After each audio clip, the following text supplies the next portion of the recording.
what's up everyone? GameDad here, and we are back with a brand new collection series. This time we are taking a look at everything that I currently have in my Xbox 360 collection. So sit back and enjoy part 1 of this series. Aliens Colonial Marines was released by Sega in 2013, and this game takes you on an epic space adventure to combat the aliens from, multiple movies, different game franchises that have been out for long periods of time, and the game does an okay job at it, but it's nothing special. Alpha Protocol was released by Sega in 2010, and in this game you actually get to play more of like a real secret agent than you ever would in, say, a 007 kind of game. You go around, you're collecting clues, kind of like a point-and-click adventure, but without the point-and-click, you actually get some 3D. Anarchy Reigns was released by Sega in 2013, and in this game you go on, the typical kind of like adventure-ish kind of game. You got your deep story and everything, but I really thought this game was kind of poorly executed. I really didn't care for it. Army of Two, The Devil's Cartel was released by Electronic Arts in 2013, and this game is a just continuation of the franchise. And I gotta say, it's actually pretty fun. You get your two different characters that you're playing as and switching back and forth and stuff like that. But overall, it feels like, in a kind of like Battlefield or Call of Duty kind of game. Up next, we have Assassin's Creed, released by Ubisoft in 2007, and this was the game that kicked off a massive franchise. And while this game was a ton of fun, and I had a blast playing through it when it first came out, it was definitely lacking compared to games later in the franchise. Assassin's Creed 2 was released by Ubisoft in 2009, and this was a game that kicked off the Ezio trilogy. And in this game, the graphics were dramatically improved, the storyline became way more expansive, and they fixed a lot of silly things from the first game, like you could actually swim now instead of dying instantly when you hit water. Assassin's Creed Brotherhood was released by Ubisoft in 2010, and this is probably not only one of my favorite Assassin's Creed games, but definitely my favorite of the Ezio trilogy. Everything in this game was just on point, and they even added city building and money collection to the game, which I thought was a great addition. Assassin's Creed Revelations was released by Ubisoft in 2011, and this game marked the end of the Ezio trilogy. It kept improving upon itself and, graphically better, sound quality better. Gameplay, I would say pretty much was the same, but they added a few new tweaks. Assassin's Creed 3 was released by Ubisoft in 2012, and honestly, I didn't really care for this game. For me personally, it just wasn't that interesting seeing, U.S. history in action.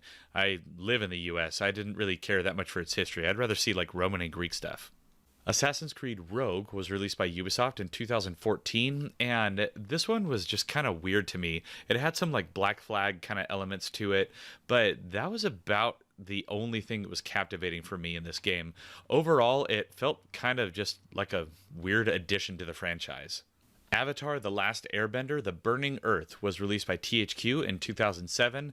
Gotta be honest, don't care about this game in the slightest, but back in the day when I wanted a ton of achievements really quick, this is the #1 game for that. You can get 1,000 gamerscore points in like the first 5 minutes of this game.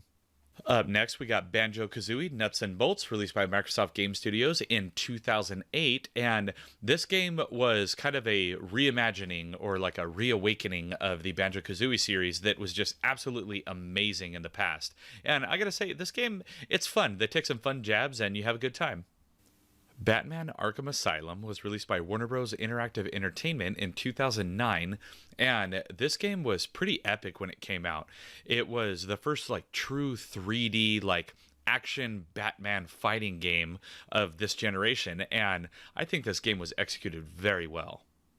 Batman Arkham City was released by Warner Bros. Interactive Entertainment in 2011, and this one was a follow-up to Arkham Asylum, and I gotta say, this one, it was pretty good. The graphics got an update, of course, but overall, the story felt just okay at best. I like the other game better. Battlefield Bad Company was released by Electronic Arts in 2008, and this game, the graphics are okay. They're a little blocky, as you can see, and overall the gameplay can be kind of jank at times, but, this was the start of what turned out to be an amazing franchise. Battlefield Bad Company 2 was released by Electronic Arts in 2010, and this game was a dramatic improvement over the first Bad Company game. Graphic-wise, it just overall story, gameplay, everything got an exponential leap in just how well it played. Battlefield 3 was released by Electronic Arts in 2011, and this is where this franchise really started to take off for me personally. I mean, story-wise, they just nailed it. They definitely got their gameplay down. They, as you can see here, actually teach you how to play the game very effectively, and the game was just awesome. Beautiful Katamari was released by Namco Bandai Games in 2007, and I know that this is a popular game with a lot of people. I absolutely cannot stand this game. I despise the dual stick controls. They drive me up the wall. I hate this game. And speaking of dumb games, here is Big Bumpin', released by King Games in 2006, and yep, that is the Burger King. This game is dumb. It's bumper cars with Burger King and like Whopper Jr. Yeah, that's it. It's dumb. Bioshock Infinite was released by 2K Games in 2013, and this was kind of the culmination of all those games. And I gotta say, this one is probably my favorite in the series.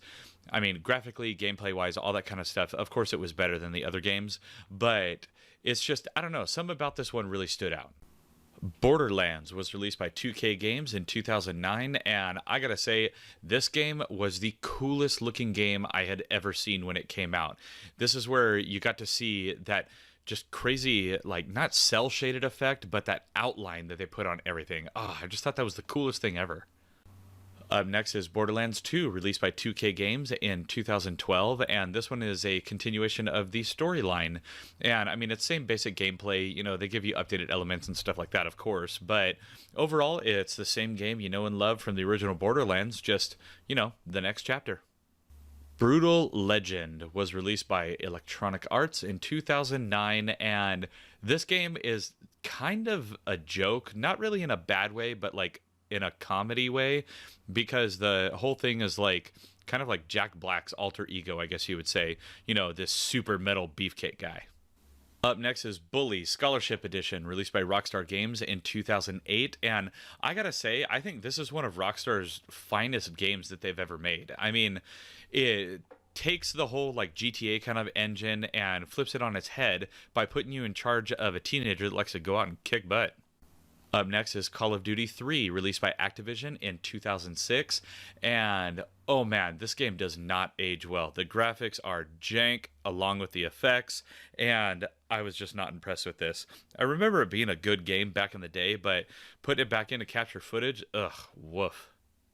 Up next is Call of Duty 4 Modern Warfare, released by Activision in 2007, and now this was a pristine game. Even the graphics nowadays hold up pretty well, but this game was just so much fun. It was something unlike any other military-style FPS game that there was, and it was a blast. And here we have Call of Duty World at War, released by Activision in 2007. And this one is, of course, famous because it introduced Nazi zombies. That mode that is just like a zombie and will not die in any of these stinking games. But, you know, at least it was fun when it came out.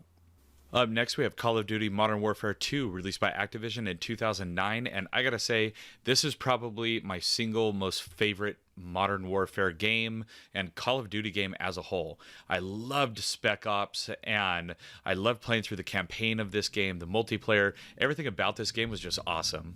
And here we have Call of Duty Black Ops, released by Activision in 2010, and this is another one. It started off a pretty sweet franchise. I mean, overall, the game was okay, but I really liked what you're seeing right here, where you could actually break free of the chair in the menu and then go play some Zork on the terminal.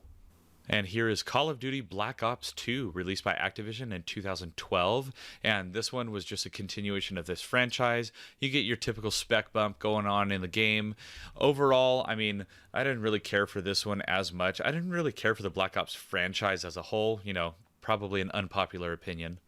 And here we have Call of Duty Modern Warfare 3, released by Activision in 2011, and this one is my least favorite of the Modern Warfare trilogy. I mean, the game is okay, it's cool, you know, it wraps up the storyline, but overall, I felt this game was pretty weak. And here we have Call of Duty Ghosts, released by Activision in 2013. So, you know what's fun about having a game? Being able to play it. You know what's not fun about having this game? Having to install a crap ton of everything just to get the stupid thing to work. I don't like this game. So there you have it, everyone. That is everything that is currently in part 1 of my Xbox 360 collection. So let me know down in the comments below what you thought of today's video. And also while you're down there, please be sure to hit those like and subscribe buttons, as well as that little notification bell so you get an alert every time I got a new video coming out. Now, as always, I'm GameDad. I thank you guys for watching, and I'll catch you later.